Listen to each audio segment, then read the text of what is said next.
My nickname at home was Enregistreur, which is recorder in English. What's your type of girl? Cute faces, smart, sense of initiative, curved shape, you'll see. I can see. You can visualize. I can see everything. I'm sure. How do you know I'm young? You can see, we can see it. One of my role models is Béchir Ben Yahmed, who was the founder of Jeune Afrique.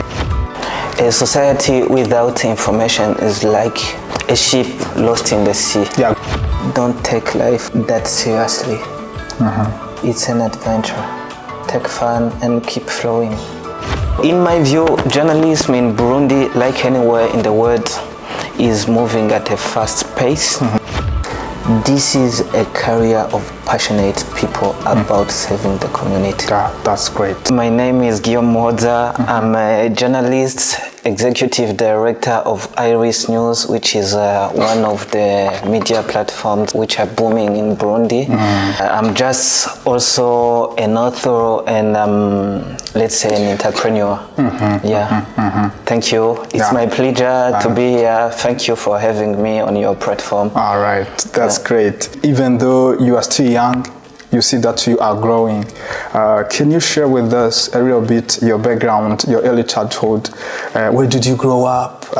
Is there any significant moment or defining moment that shaped who you are today? How do you know I'm young?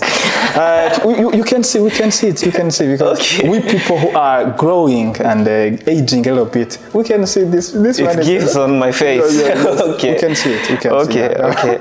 So I grew up in Mutaho, which is a remote area in Gitega province, and I grew up in a family of 9. I'm the 8th, and it was a very lovely, entertaining and exciting environment because we lived with cousins and other relatives who were living with us together at home.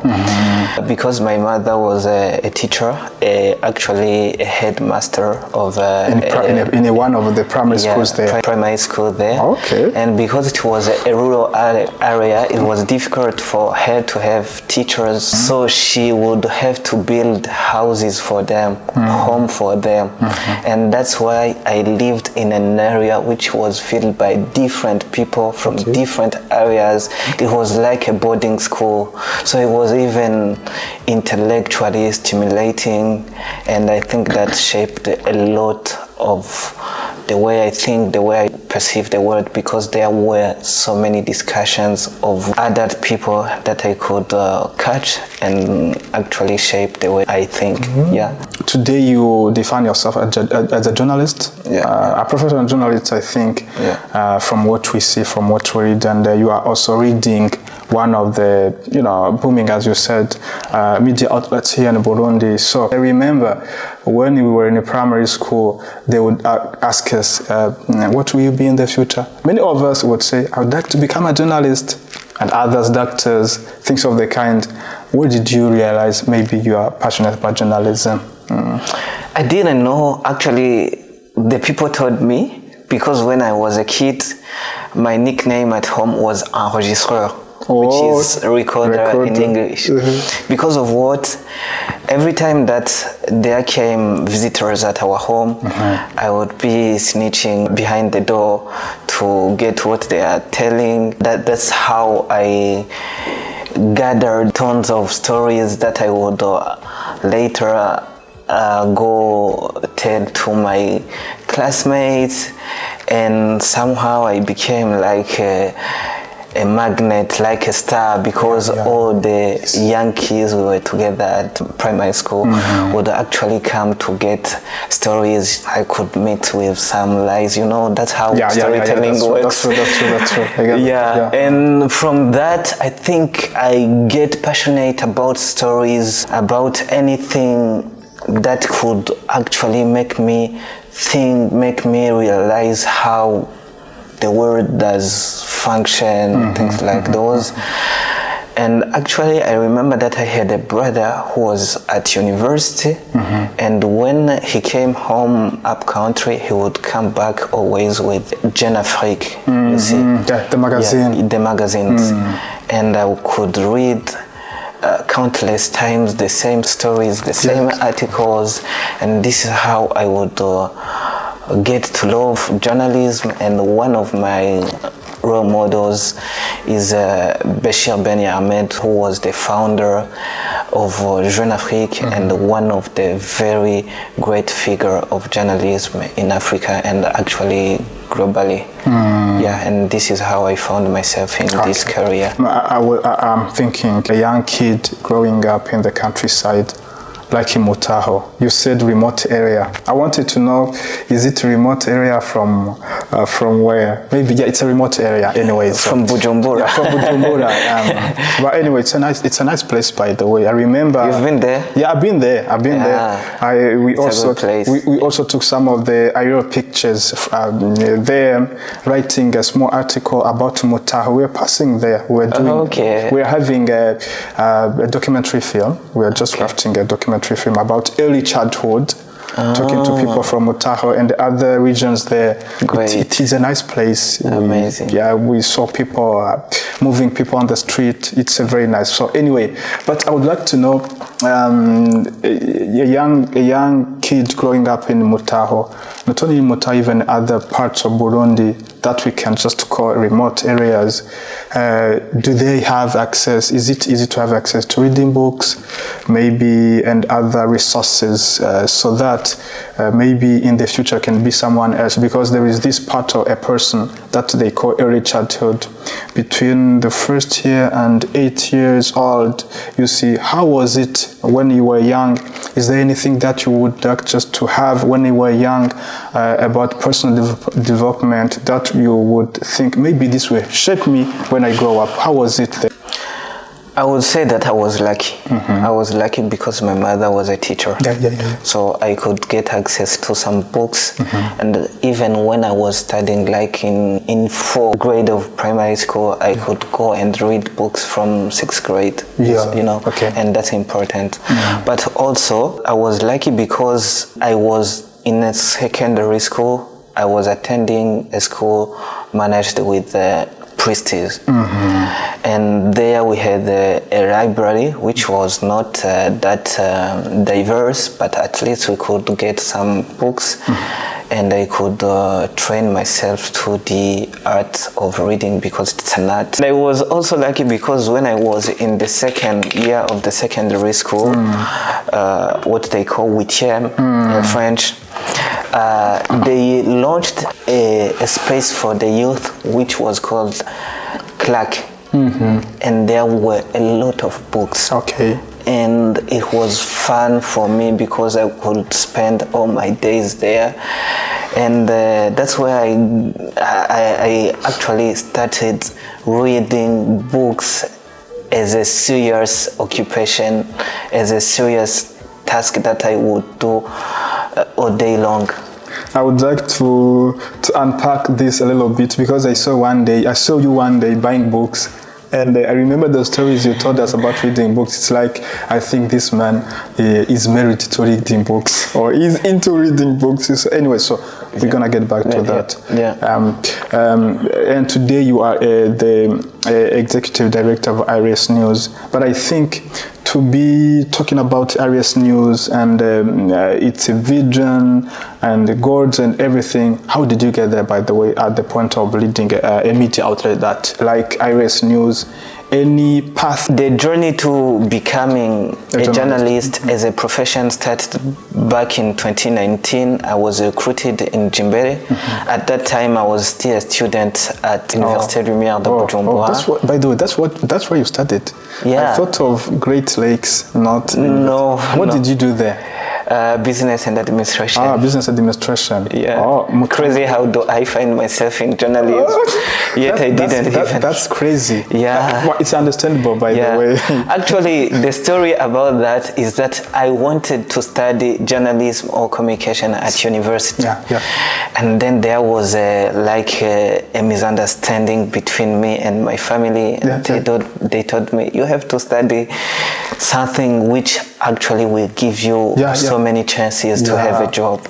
So I said, okay, let's see. But I was not happy. When I was in the second year of university, I was actually recruited in Jimbere, where I was just as an intern. And after I was recruited as a permanent journalist, and there I would work on thematics related to youth, such as education, such as art, culture and literature, and also I took fun with writing whatever I felt was good. I have that freedom. And actually after that I was promoted to the role of becoming the editor-in-chief of that media platform, and it was a very interesting starting point. It was a starting point, knowing how you can coordinate the teams, the ones that are actually in the content creations and the ones that are actually in the journalism, classic journalism. How do you get them working together and actually come up with content which is educational, which is entertaining also. Informative also. And informative. And at a certain time I said, okay, this is the time that I leave. And I left. And I created Iris News. Iris News back in 2022. October. It is growing. It's been 2 years. It has been 2 years. Okay, it is growing. Yeah, it's growing. The team is getting bigger. And it always amazes me to see the idea which was actually a thought in your mind taking a shape and actually attracting people coming in. It's crazy. I can tell you. What is the idea behind Iris News? What is your goal and the vision for the country and the community? How does it impact Burundi and beyond? So I will say the idea that I had when I created it, and actually tell how it is today, because you can have the idea, but the way it translates into something material throughout the years can be different, because there is so many parameters that get in.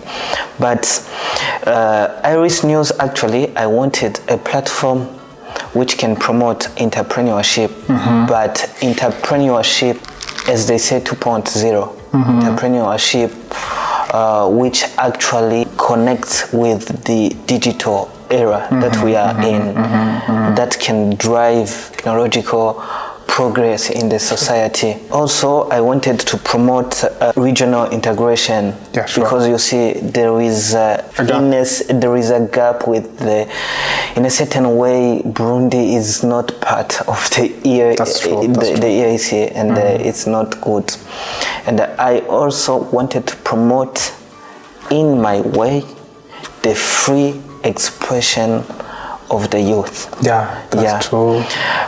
The way it's translating now, it's more about, because when we started, we actually focused on publishing in English, but nowadays 80% of our content is in French and then Kirundi.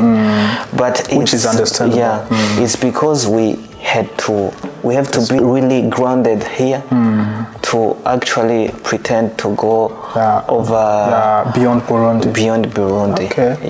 Okay. That's great. Tell me, Mr. Guillaume, how do you view journalism? How do you define a journalist? Who is a good journalist? Or what is a good reporting? Who is a journalist? Who is not a journalist? What's your view on that? My view is that and you're gonna tell us if you're the one. Okay, I will tell you. That will be tough. A journalist needs to know how to balance facts with storytelling, because you just don't have to report, you just also have to make people feel something about the story. Yeah, that's true. Getting the connection with what they are living and what is in the story that you are giving to them. And also you have to be curious to know everything that is going around, to be open to what's going on in your community and where you live, and actually someone who actually gets along with what's trending, what are the new technologies. Yeah, that's true. So because changes come fast, and if you don't pivot, you are out.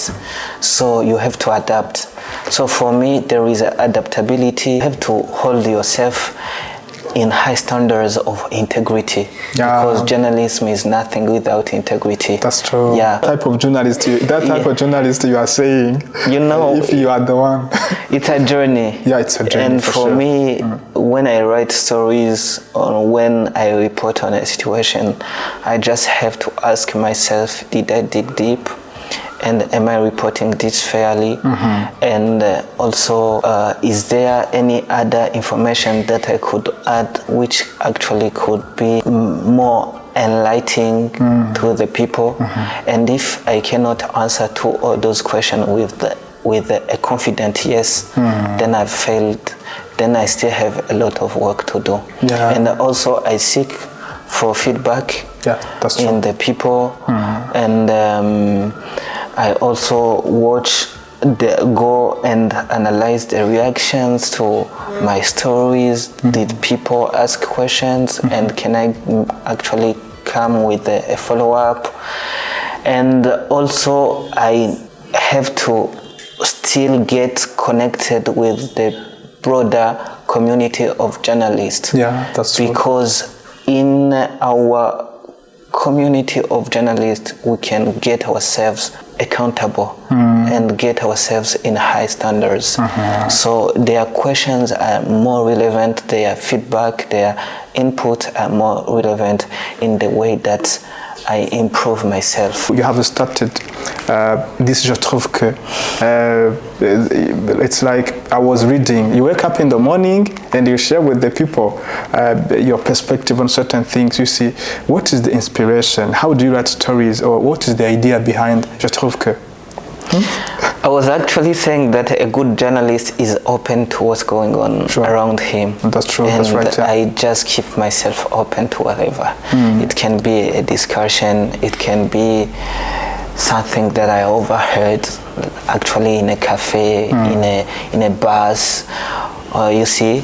And from that, I can actually go craft my stories. It's always about getting information from there and actually getting them together and craft a story. And I read a lot, and it can be from various sources. It can be tweets from someone, it can be articles, it can be the actual book, but I just have to make sure that at the end of the day I will have got a lot of materials that I would have read. A society without information is like a ship lost in the sea. Yeah, going astray. Yeah, that's it's true. Navigating blindly. Yeah. So when the people in a certain community do have information, they make decisions which are good because they are informed. Yes. And misinformation or lack of information creates confusion, it can create division. Our job is a very sacred one because we enlighten the minds. How do you view journalism or reporting here in Burundi? Any insight? In my view, journalism in Burundi, like anywhere in the world, is moving at a fast pace. We're just seeing so many alternative formats of informing people. May it be on social media like IG, like TikTok, like also Facebook. So we have nowadays to question ourselves on the way that we give the information. Is it something which will get your people really hooked up? This is how you see formats like videos booming. This is how you see threads on Twitter. Sure. Which is another way of informing people without coming up with very far-fetched articles which no one will read at the end of the day. But also because of that increasing role of social media in journalism, there is actually the responsibility, which is the one of fact-checking. Because at the end of the day, there is a lot of information and no one knows what is true, what is not. That's it. Yeah. There is also data journalism, because we have to inform in a way which is precise, in a way which gives a real and practical insight of the matters that we are informing on about. And also, if you are starting a media from scratch, it means that you don't have funds. Yeah, that's and true. If you don't have funds, you are not going to get the best people in your field to give you the accurate information. To give you the accurate work. And we try to manage to compose with what we have and come up with the stories that actually can be a little bit informative. At its level. And food for thought also. What is the life of a journalist? How do you live? How do you manage the finances? Things of the kind. Any encouragement for the people who are watching and they would like to become a journalist? Yeah. Do I actually have the right to tell them the truth? Yeah. Or also tell them give up?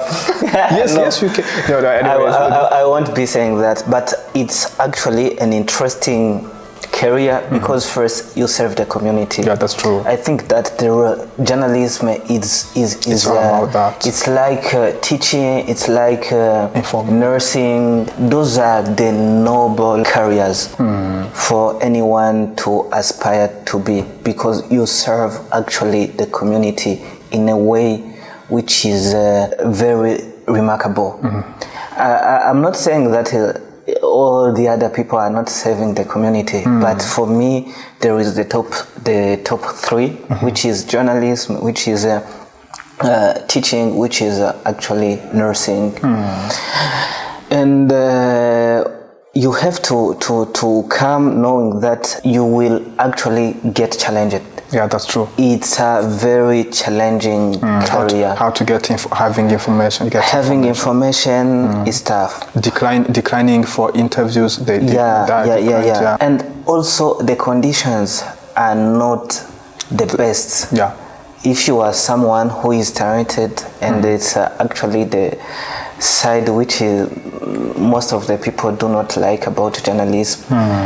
Because it attracts people who are talented, but doesn't reward at the level of their talent. Accordingly. Yeah. This is a career of passionate people about serving the community. That's great. And there is actually, journalists are amazing people. You will love the company. Yeah. At the end of our episode, let us maybe take this note offline and get to know more about Guillaume and your private life, right? Yeah. I'm going to ask you the questions, and you're gonna answer yes or no, or in a word or a sentence. All right. What is the word that defines you? Curious. Are you married? No. Why not? I don't feel it's the right time. When do you think is the right time? When I feel that it's the right time. What's your type of girl? Cute faces, smart, sense of initiative, curved shape. You'll see. I can see. You can visualize. I can see everything. I'm sure. Okay. The craziest dream? Watching live Manchester United at Old Trafford with my loved one. Where would you like to live in the future? Dubai. The person you love the most? My mother. Your philosophy on life? Don't take life that seriously. It's an adventure. Take fun and keep flowing. It has been a pleasure to be with you today, and thank you so much for accepting our invitation. Thank you for having me. It was a lot of fun. I loved it. Any insight about the Setback podcast? Any appreciation? You guys are great. You come up with a great questionnaire to your guests. And also the visual work behind this podcast, the way you present your content on different platforms. That's so amazing and creative at the same time. We appreciate it. Thank you so much, Guillaume. Thank you. It has been a pleasure.